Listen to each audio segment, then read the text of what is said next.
Hello, and welcome back to my channel. Today, we are going to be doing something very different. We are going to be reading together. This is The Dark is Descending. This appears to be a part of a book series when I had first purchased this. Unfortunately, they did not have the first or second in stores. However, I am quite intrigued to be reading with this very, very delicious, beautifully designed book.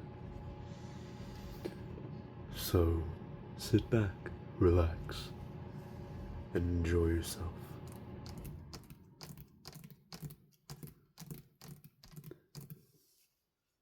To the sounds of the dark is descending.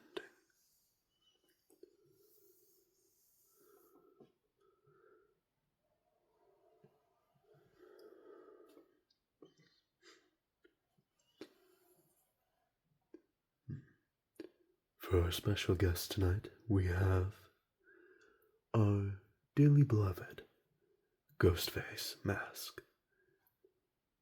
He will, of course, be taking the pleasures of reading with us throughout this series.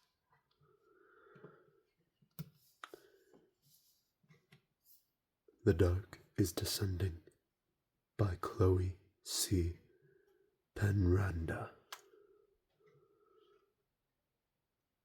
Apologies if I mispronounce the name. I have yet to read this, so I am quite excited.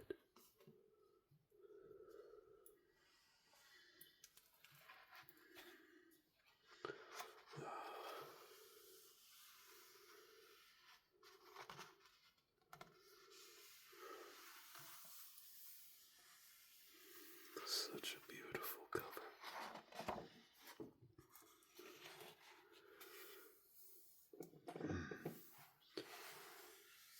Here are the 3 books within the series. The stars are dying, the night is defying, the dark is descending. These are the heirs to the series.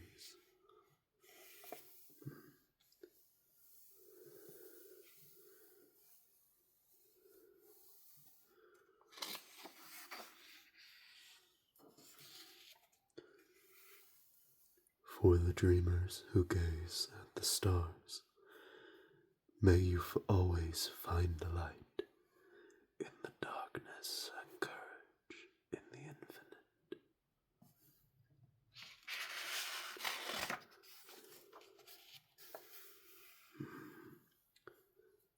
A beautiful note from the author.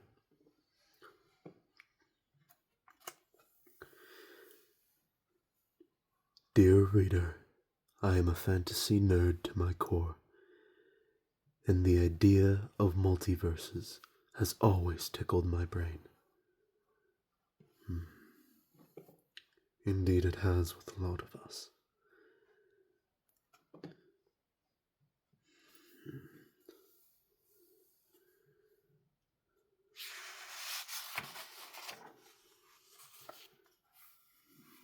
My. Look at this.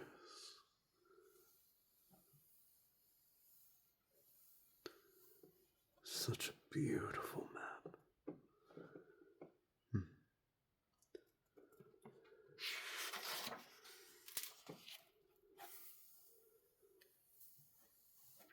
Part 1. The Darkest Days of Night.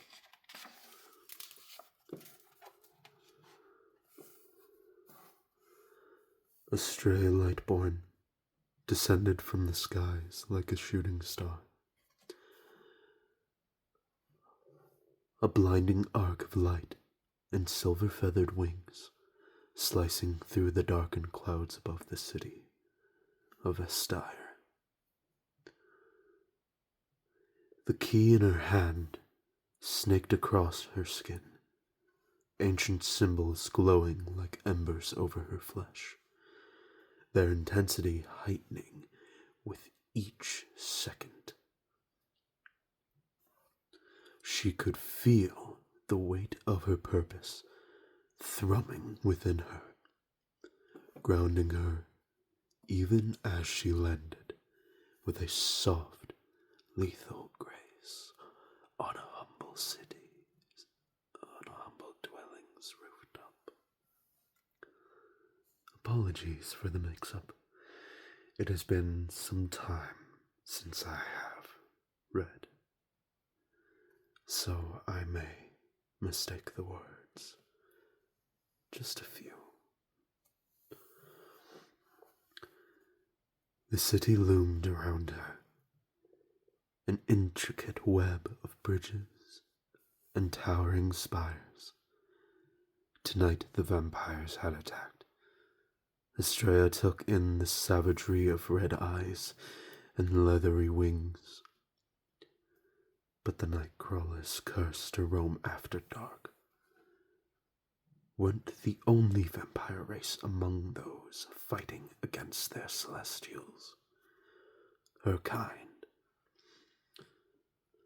Some didn't cast a shadow as they sank their fangs into the scrambling humans consuming their blood. Others didn't have a reflection in the nearby shop windows as they held innocent prey in their arms, draining their victims with a kiss of death. It hadn't always been like this. The vampires were once peaceful, as the Fae, coexisting with the humans, until someone entered her world who was never supposed to be here and sought to overthrow her reign as the Star Maiden, ruler of Solanus, by poisoning the minds of her people and the Celestials who governed against her.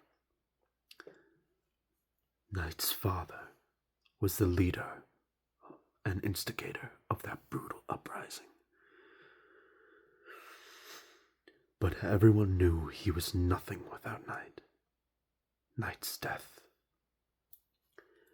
Known as the realm's nightmare, a stray swooped down off the roof, and with a flick of her wrist, she had the key aloft, watching it blaze brighter in response to her awakening magic. A beacon in the gloom. The vampire surged forward to the target. She made of herself. Swiftly and deadly, they came at her, their fangs bared and claws outstretched. She took a breath, the air sharp and cold, and then sprang into action. "We can handle this," Uster called over to her, sending bolts of blue lightning out to take out several foes at a time. Apologies for the emphasis. He always tried to send her away, but she could never stand by idle. Uster and the others, and the other 3 High Celestials, wanted to encase her in glass for protection, while they led the front lines of this war. Through each time he suggested she stay out of the fighting, it irked her. She understood his concern. Estray's chest pounded with fear for his safety. 2 in the thick of their enemies. They were lifelong friends, and he was her bonded. Astray was reminded of her immense guilt that had festered inside her when she hadn't told him that they would never be able to forge their true bond now. For she tied herself to another, the realm's nightmare, and Astray's greatest enemy. It should be her enemy too, but at some point along the dangerous alliance she'd made with him to discover why their lands were shaking and the stars are dying out, the line between desire and hate had blurred, burned, then ceased to exist.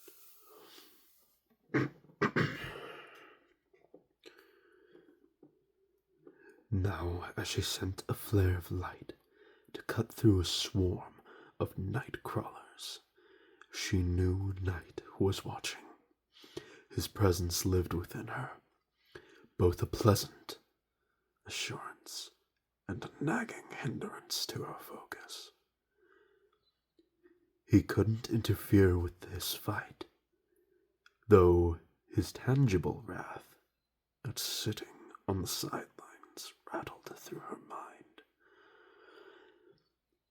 You are far more capable than he is, yet grumbled through her mind, in response to Uster's concern for her. Behind you. She spun, shifting the key to a blade that sank through the chest of a Shadowless. Even though they were her foes right now, she hated to spill the blood of those she didn't know the stories of. How desperate did this man have to be to side with Knight's father, and believe this was the only way his kind could achieve equality? Astray was determined to bring back the peace she had dedicated her life to. Her golden age was shaking, and she was running out of time to keep it from collapse. I'd focus better without your input, she sent back tonight. I'd focus better by your side. You're not needed here.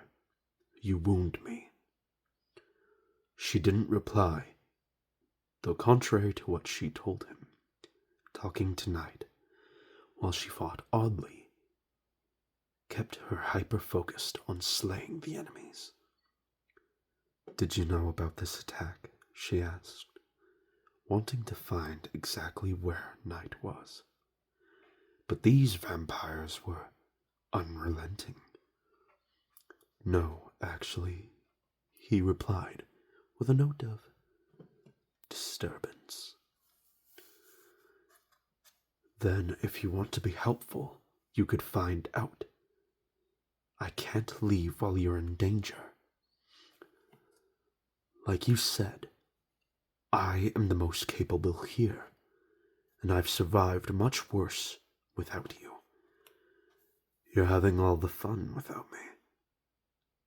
I'll make it up to you later. She shivered as Night stroked her senses. It was highly inappropriate given the circumstances. She dislodged her blade from a vampire's back. How so? He coaxed. It might involve a bath, given we're uninterrupted. Two vampires came running for her at parallel sides. Astray took a second to flick a look over her shoulder and cast a smirk towards the shadow next to a high chimney. Night was very well hidden, but not to her. Arrogant, Night mused in the delight. He was referring to the fact she had taken that moment to pin him. Letting the vampires get dangerously close, she threw her stormborn dagger at the last second, precisely into the heart of one before ducking under the other's arms as they landed out to grab her, simultaneously cutting clean through his knees. With her keyblade twisting as she stood, her neck swipe cut through his neck, and his body fell as a heap of limbs. You are an absolutely exquisite vampire slayer. Show is about to be over, she said. If you could please find out your father's motives before I'm forced to. Since you begged. You can make that up to me later. I'll beg for you, Starlight, only to make you scream for me in return. Those were his parting words, and Zestre received her stormborn blade, or retrieved, you could say, from the chest of the vampire. She had cast her sight up anyway, disappointed he was no longer a spectator. Her mood dampened now that he was gone, even though she'd pushed for it. My.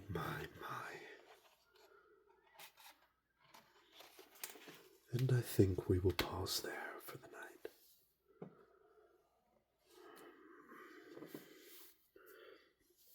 night. A beautiful read, I do say so myself. If you are interested in a new culminating of your collection, I highly suggest you purchase all three. I managed to find this book, along with two others of different authors that I purchased. I found them at Indigo Books. I was looking to expand my horizons and looking to find a new read.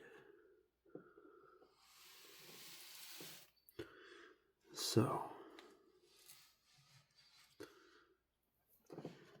if you are looking for something else, I highly recommend that you pick up this book right here.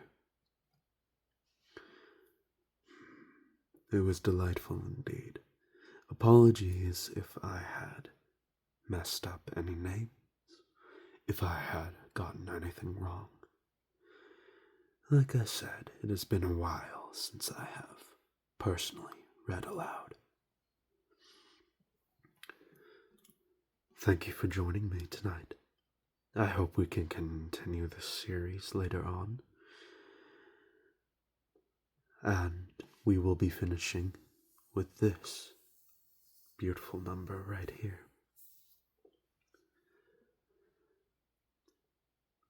Very soon, after this book has been finished, we will then take a turn to reading A Fire in the Flesh, if you have heard of it.